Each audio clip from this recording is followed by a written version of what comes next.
Ever scroll through social media and think, man, everyone else's life is way more exciting than mine? You know, it's funny you say that. Really? Yeah, turns out there's actually a scientific reason for that feeling. Get out. It's called the strong friendship paradox. The what? The strong friendship paradox. Okay, I'm already intrigued. Yeah, it's all about how we view the world based on like our own social networks. So it's not just me being a little jealous of all my friends having more fun than me. Nope. Wow. Okay, this is great. Yeah. Well, today we're diving deep into a research paper, actually. Oh, cool. It's called Strong Friendship Paradox in Social Networks. Okay. And this paper, it tries to explain why we often think our friends have more friends or are happier. Yeah, or just have more of any trait you can think of, really. Yeah, exactly. Yeah. It's like, oh, why does everyone else have it so much better? Right, exactly. But this isn't just some, like, fun fact, No. This actually affects how we see things like trends or even social norms. Yeah.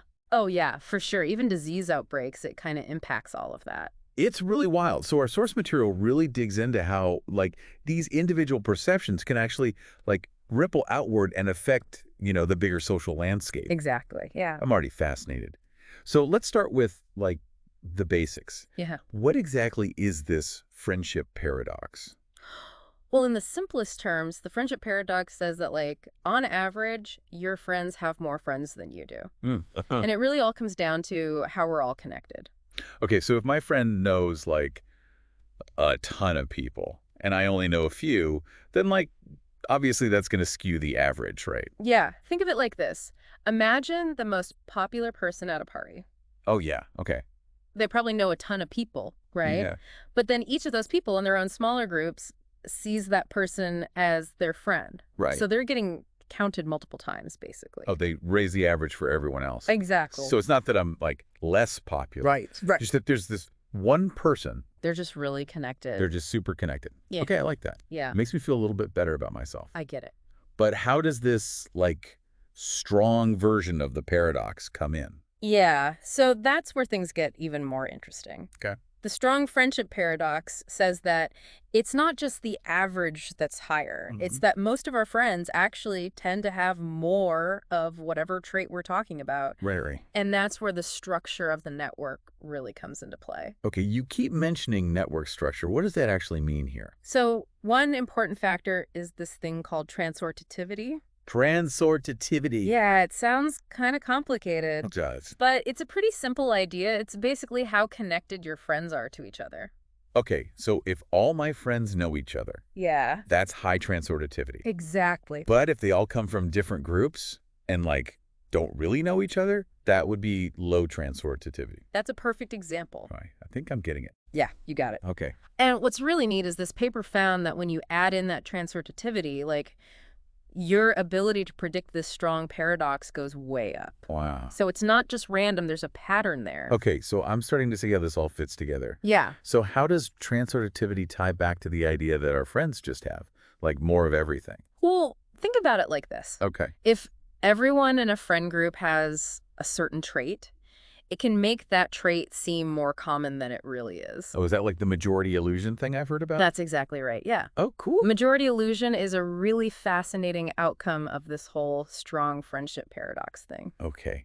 I'm all ears. Tell me more about the majority illusion and how that plays out. Right, well, let's dig in. It basically means that a trait can seem way more common than it really is just because of how it's, like, clustered within a certain network. So like a social optical illusion, kind of. Yeah, precisely. Like, imagine a small group of people are super into, I don't know, collecting vintage thimbles. Okay, so not exactly the most, like, mainstream hobby. Right, but hey, no judgment here. Exactly. But imagine each of those thimble collectors is friends with a bunch of people who aren't into thimble collecting. Okay, yeah, I see where you're going with this. So to all those other people, it might seem like thimble collecting is way more popular than it actually is. Oh, I get it, just because it's, like, concentrated in that one group. Exactly. So it's like how a small group online can make it seem like their opinion is, like, the majority, even if they're really just a tiny fraction of everyone. That's a perfect example. It's kind of scary, actually. It can be, yeah. And that's why this majority illusion thing is so important to understand. Yeah.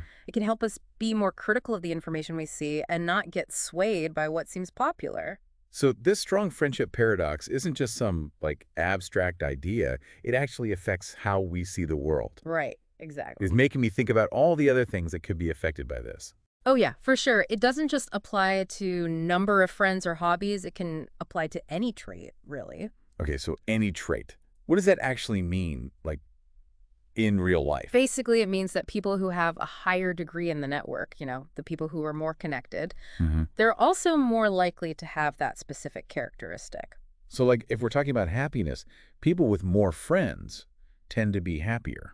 Yeah, there's research that suggests that. So it's not just that they seem happier because they're around more people. There's an actual connection there. Yeah, that's what the research is pointing to. Okay, so if all my friends are really successful in their careers, does that mean I'm destined to fail? No, not at all. Remember, this paradox is about like averages, Okay. not individual destinies. Right. It's more about recognizing that who we hang out with influences how we see things. Okay, that makes me feel better. Good. So it's like a reminder to not compare ourselves to everyone else's, like, highlight reel. But you said any trait. What else could be, like, subject to this paradox? Well, things like wealth, health, even political opinions or lifestyle choices. Really? If there's a correlation between the trait and how connected someone is, then this paradox could be happening. So if all my friends are super into fitness, it might be because they're all part of this fitness group, making it seem more normal than it is. Exactly. That's so interesting. And that's where it can get a little, concerning. Yeah. Because that majority illusion can really affect how we see what's normal or even what's true. It's like the Matrix or something. Kinda, yeah. So are there any downsides to all this? Well, one area where this could be a problem is with, like, misinformation Oh, yeah. or even harmful ideologies. Right. If a small but really well-connected group is spreading false information, this paradox could make it seem like a lot more people believe that stuff than actually do. There's an echo chamber, but, like, amplify. Exactly. And it's not just about misinformation. Right. It could be risky behaviors or unhealthy trends, too. Yeah, if all your friends are doing something that's not good for them, you might think it's okay, even if it's not. Right. And this is especially worrisome when you think about young people. yeah.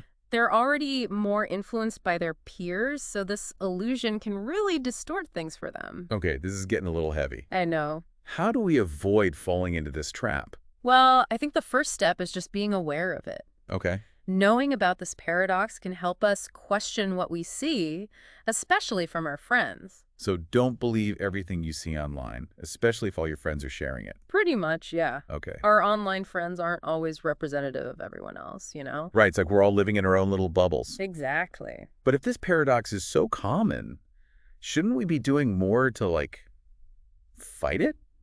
It's a good question, and researchers are definitely starting to think about that. Okay. Some people think social media companies could help reduce the negative effects of this paradox. But how could they do that? Well, they could maybe change their algorithms to show us more diverse viewpoints. So, like, make sure we're seeing different perspectives. Yeah, it's all about bursting those filter bubbles. I like that.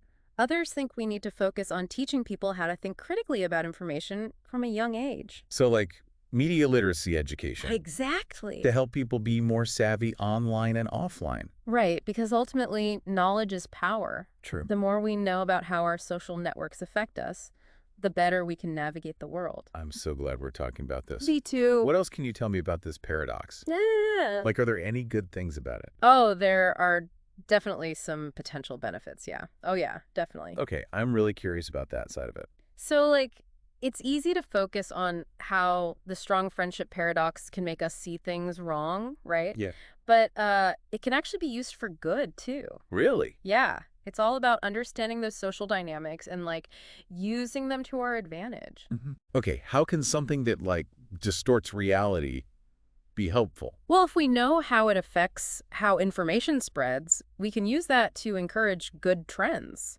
So instead of, like, that thimble collecting thing, Right. what if it was something good, like a healthy habit or something? Exactly. Imagine if we could, like, find the most connected people in a network Okay. and get them to do something beneficial. I can see how that would catch on. Yeah, it'd be like a ripple effect. You see all your friends doing something, you're more likely to do it too, Exactly. It's kind of like social engineering. but for good. Exactly. Okay, but how do we find those super connected people? Well, that's the cool part. We don't have to.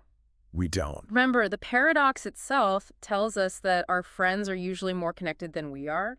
Oh, right. So instead of finding the most popular person overall, Uh-huh. we can just ask people to name their most connected friend. Oh, that makes sense. And chances are that person's going to be pretty influential. That's so smart. It's a really simple way to find those, like, change makers. Okay, so are there any real-world examples of this actually working?